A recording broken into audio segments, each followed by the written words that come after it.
আমি রিকোয়েস্ট করব এই মুহূর্তে সিচুয়েশন কেউ যেন আমরা গিয়ে লোকাল ছাড়া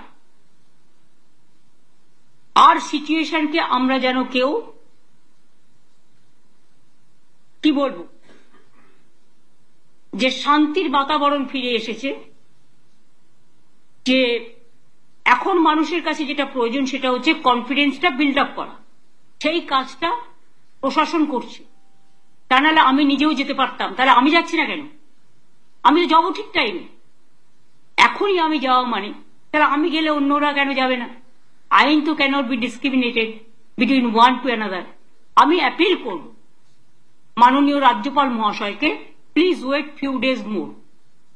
আমাদের স্টেট উইমেন কমিশনও যেতে চেয়েছিল, তাদেরও আমরা বলেছি please just wait few days more, কিছুদিন অপেক্ষা করুন, আগে ওদের মধ্যে কনফিডেন্সটা বিল্ড আপ হোক। কারণ কেউ কেউ তো বাইরে থেকে এসে অত্যাচারটা করেছে, তার মধ্যে পোশাকধারীও আছে, আমাদের নয়, তারা ভয়ও দেখাচ্ছে। That is a request. That request of the Chief Minister will be taken in all its seriousness. I don't want to comment more on that.